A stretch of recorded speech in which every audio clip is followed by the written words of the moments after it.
My second upload for today is with regard to progress and regressions in society, and I'm going to focus mainly on progress and developments that are occurring within society and that are having positive and negative effects on society.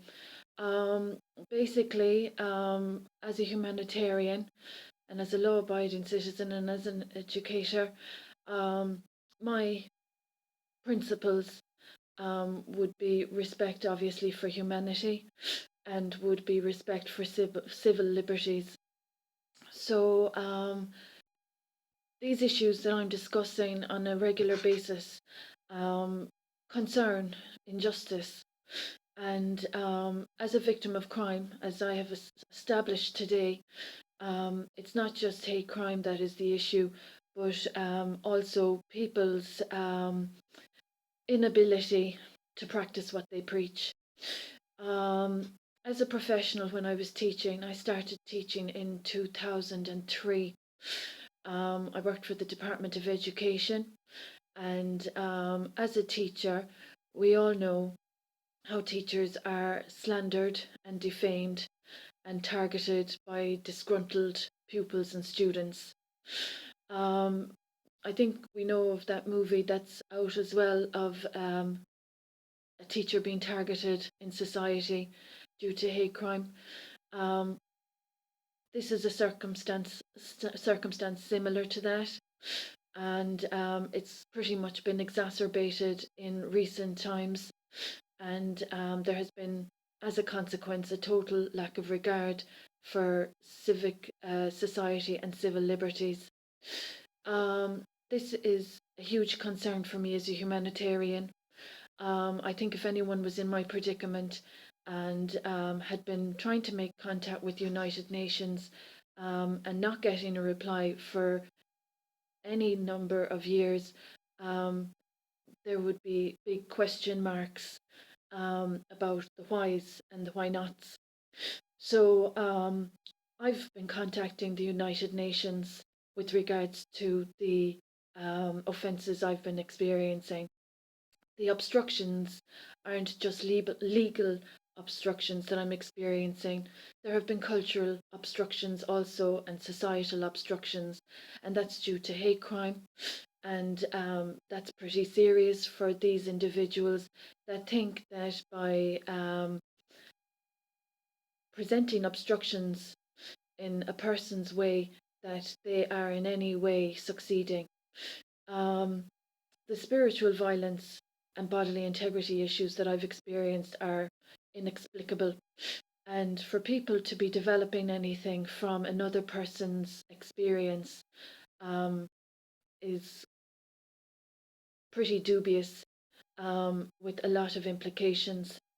But as I've mentioned in my previous upload, these individuals seem to think that by isolating, as they have, I've been isolated. Services have been withheld from me. Information has been withheld from me. My wealth has been withheld from me. My professional opportunities have been withheld from me. So these are cultural and sociological and societal obstructions that smartasses in society have presented. So these smart people that are causing these problems haven't given much cognizance to the weight of detriment and burdens of harm and consequential implications involved in their offences. It's bad enough that they were involved in what I mentioned already in the vendetta of revenge porn, but these people have been so smart and intellectualized in their efforts to assault my character and my constitutional and human rights, to perpetrate. They've been so smart, they've decided to perpetrate another vendetta, and they've actually gone so far as to involve and implicate individuals that would have no proper knowledge of my circumstances or background or personality or character. And in an effort to isolate this individual that has not caused offence to anybody, that is not a mental health patient, that is not a threat to society, that has not harmed others. They have taken it upon themselves to defame my character.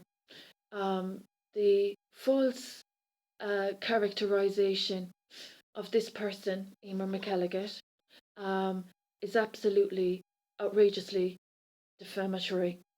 There is no conscience with regard to the consequences, but with regards to the principles of civic society and civil liberties, um, I'm absolutely disgusted today on the 26th of April with what is happening.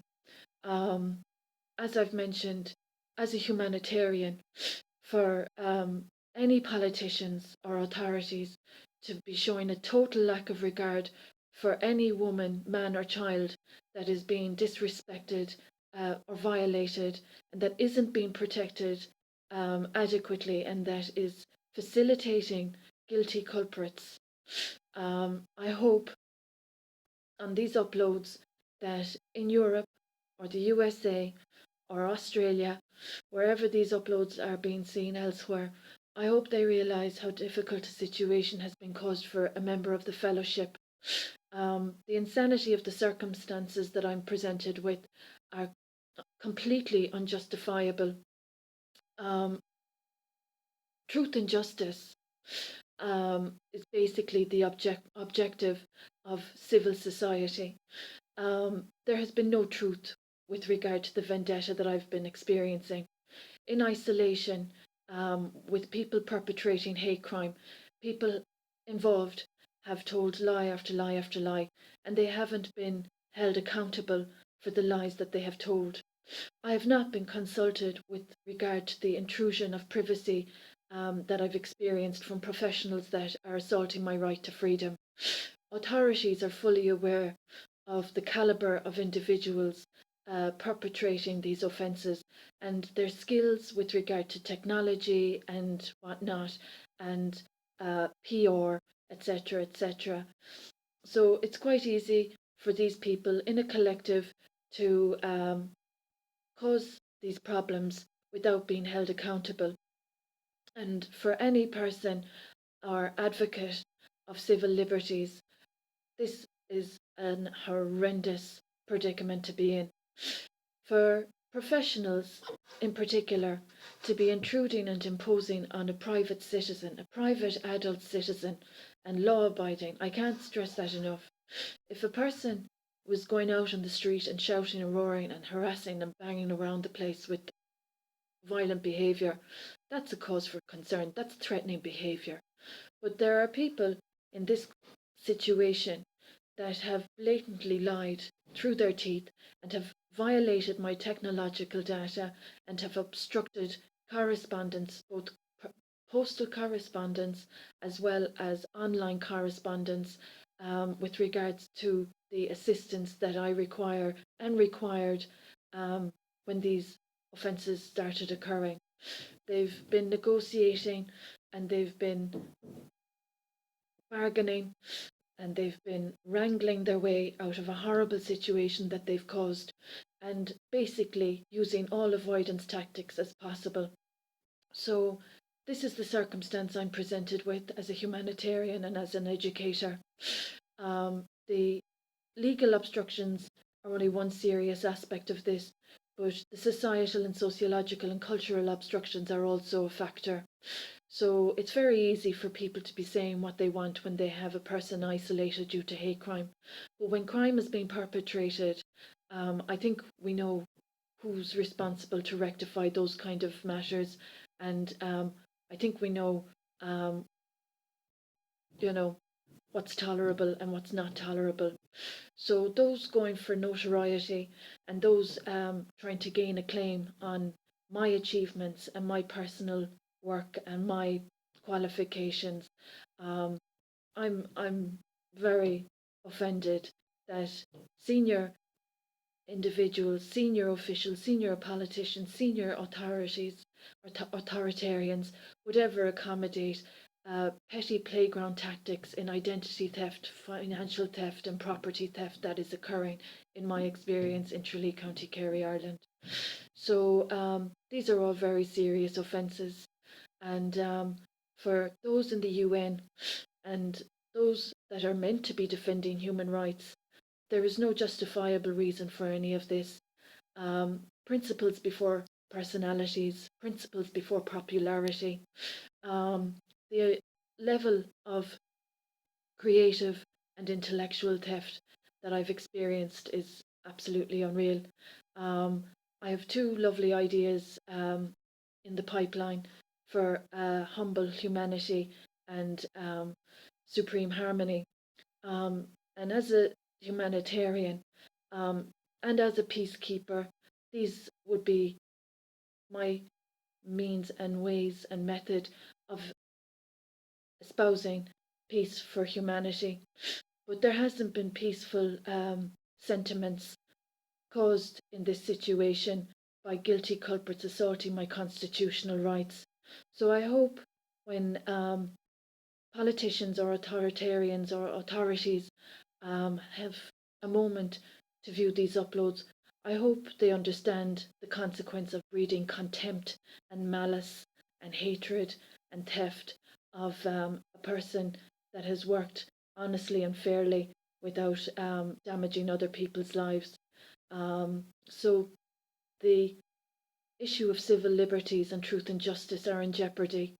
I think financial theft is very serious, and I've experienced abuse, theft, and exploitation. People exploiting my creative work, my intellectual work, etc. People trespassing onto two farm holdings that they have no business being near. This is absolutely horrendous what's happening. So, mental health as regards that issue, people deluding themselves with identity theft and falsification of information and presenting false information. These are all the aspects of hate crime and being a victim of crime. So, if there are any politicians or officials from the UN agencies that are having a moment to view these uploads, I hope you understand that this is the worst and most disastrous assault of human rights, unjustifiably perpetrated against a woman, a deserted wife, a female educator, and a mother. Unjustifiably perpetrated, only perpetrated due to jealousy, malice, and greed. Completely illogical and completely irrational assault of my constitutional rights, and this has been going on for the past 4 years. So that's as much as I'll say for this upload. Truth and justice, I have concerns for, and civil liberties, I have concerns for as well. So, politicians, I'm in Tralee County, Kerry, Ireland.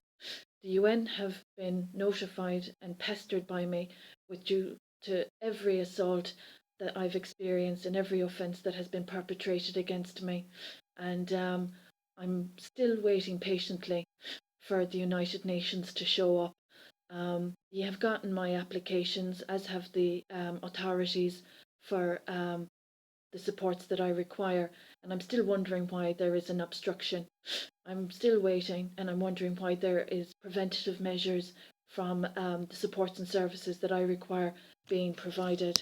So, if this is how law-abiding citizens are being treated, I hope everyone is aware of how this is a signifier of serious um, occurrences and consequences.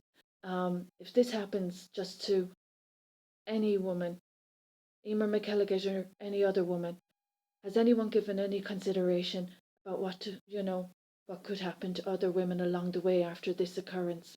So I'd appreciate it if the authorities would show up. I would appreciate it if the United Nations would show up. I would appreciate it if the guilty culprits could be held accountable for the offences they've perpetrated in stealing my wealth and my health. And I'd like it also if they could be held accountable for the damages they've done to children's rights and women's rights and human rights. So their mental health, in deluding themselves into thinking that avoidance tactics and mind games versus civil liberties and the Declaration of Human Rights are in any way achieving their end goal out of greed or malice or jealousy. I hope they realise the burden of defying the Declaration of Human Rights. And as an EU citizen, um, you know, I think, and I'm pretty sure that the EU, Germany, France, Italy are pretty much on the same wavelength with regards to what would be expected in 2020, especially in a democracy. So that's my second upload for today.